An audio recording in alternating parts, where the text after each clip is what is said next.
Hi అండి, అందరికీ నమస్తే. ఈరోజు మన ఛానల్లో మటన్ కర్రీ ఎప్పుడు చేసుకున్నా టేస్టీగా పర్ఫెక్ట్గా కుదరాలి అంటే ఇలా నేను చెప్పిన ఈ ప్రాసెస్లో ట్రై చేయండి.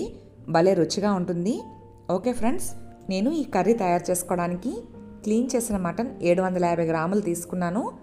దీనికి సరిపడగానే ఇంగ్రీడియంట్స్ చెప్తాను. మీరు ఎక్కువ తక్కువ తీసుకుంటే దానికి తగ్గట్టు ఇంగ్రీడియంట్స్ అడ్జస్ట్ చేసి వేసుకోండి. ఇప్పుడు మటన్ ఉడికించుకోవడానికి కుక్కర్లో వేసుకుని 1 టేబుల్ స్పూన్ అల్లం వెల్లుల్లి పేస్ట్ వేసుకోవాలి.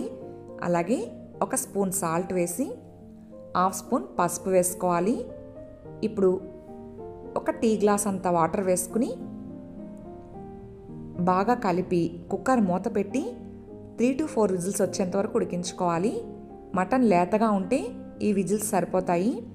కొంచెం ముదరగా ఉన్నట్టయితే 5 to 6 విజిల్స్ వరకు వేయించుకోండి.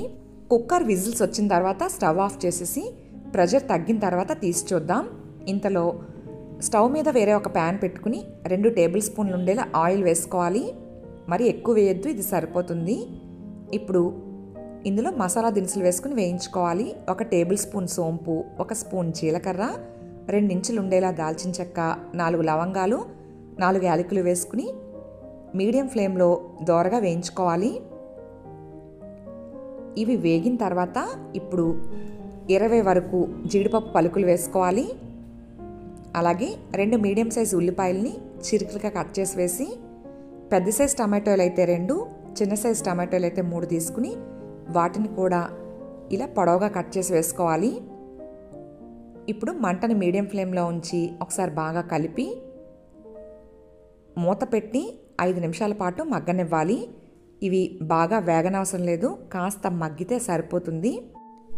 5 నిమిషాలు అయ్యేసరికి ఇవైతే మగ్గిపోయాయి. చూసారు కదా, బాగా వేగనవసరం లేదు. ఇలా కాస్త మగ్గిన తర్వాత ఇప్పుడు స్టవ్ ఆఫ్ చేసేసి పూర్తిగా చల్లారనివ్వాలి. చల్లారిన తర్వాత మాత్రమే మిక్సీ జార్లో వేసుకుని గ్రైండ్ చేసుకోవాలి. వేడి మీద గ్రైండ్ చేస్తే బయటికి చిమ్మేస్తుంది. పూర్తిగా చల్లారిన తర్వాత మాత్రమే ఇలా మిక్సీ జార్లోకి ట్రాన్స్ఫర్ చేసుకుని కొద్దిగా వాటర్ వేసి బాగా మెత్తగా గ్రైండ్ చేసుకోవాలి.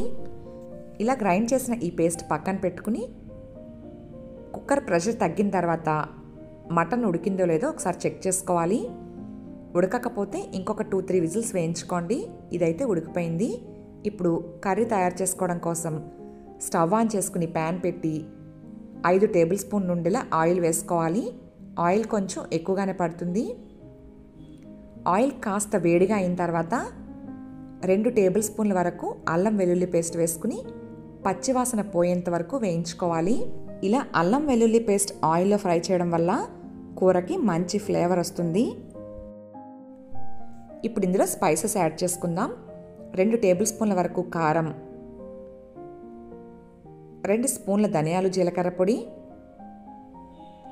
1/2 స్పూన్ గరం మసాలా వేసి ఒకసారి బాగా కలిపి లో ఫ్లేమ్లో 1 నిమిషం పాటు వేయించుకోవాలి.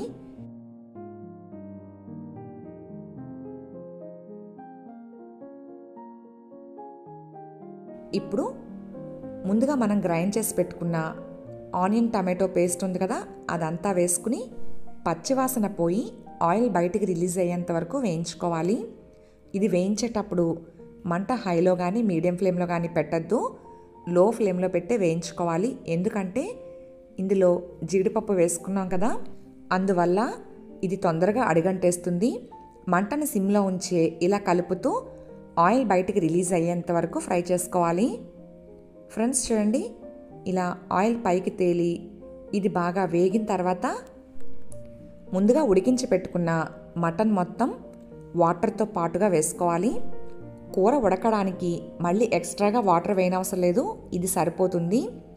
మటన్ ఉడికిన తర్వాత వాటర్ తక్కువగా ఉంది అనిపిస్తే మాత్రం చిన్న టీ గ్లాస్ అంత వాటర్ వేసుకుని బాగా కలిపి మంటని సిమ్లో ఉంచి కూర దగ్గరగా అయ్యి ఆయిల్ పైకి తేలేంత వరకు ఉడికించుకోవాలి. ఇలా కలిపిన తర్వాత ఒకసారి టేస్ట్ చూసుకుని ఏమైనా తక్కువైతే ఇప్పుడే యాడ్ చేసుకుందాం. నాకైతే కొద్దిగా సాల్ట్ తక్కువైందండి, నేను రుచికి సరిపడినంత సాల్ట్ వేస్తున్నాను. ఇలా మీరు టేస్ట్ చూసుకుని కారం తక్కువైనా లేదా సాల్ట్ తక్కువైనా ఇప్పుడే వేసుకోవచ్చు. అలాగే కట్ చేసిన కొత్తిమీర, కొద్దిగా కరివేపాకు కూడా వేసుకుని ఒకసారి బాగా కలిపి మంటను సిమ్లో ఉంచి మూత పెట్టి 10 నుంచి 15 నిమిషాల పాటు ఉడికించుకోవాలి. ఇది ఉడికేటప్పుడు మధ్య మధ్యలో మూత తీసి కలుపుతూ ఉండాలి, లేదంటే అడుగంటేస్తుంది. ఫ్రెండ్స్ 10 నిమిషాలు అయ్యేసరికి ఆయిల్ అంతా పైకి తేలి కూర అయితే దగ్గరగా అయిపోయింది. చూసారు కదా, ఇలా బాగా దగ్గరగా ఉడికిన తర్వాత ఇప్పుడు స్టవ్ ఆఫ్ చేసేసి సర్వింగ్ బౌల్లోకి తీసుకుని సర్వ్ చేసుకోవడమే. ఫ్రెండ్స్ మటన్ కర్రీ ఎప్పుడు చేసినా టేస్టీగా పర్ఫెక్ట్గా రావాలి అంటే ఎలా తయారు చేయాలో తెలుసుకున్నారు కదా. ఇలా నేను చెప్పిన ఈ ప్రాసెస్లో ఒకసారి తప్పకుండా ట్రై చేసి ఎలా వచ్చిందో మీ విలువైన కామెంట్ని నాకు తెలియచేయడం మర్చిపోవద్దు. ఐ హోప్ ఈ వీడియో మీ అందరికీ నచ్చింది అనుకుంటున్నాను. Thanks for watching. Please like, share, comment and subscribe to my channel.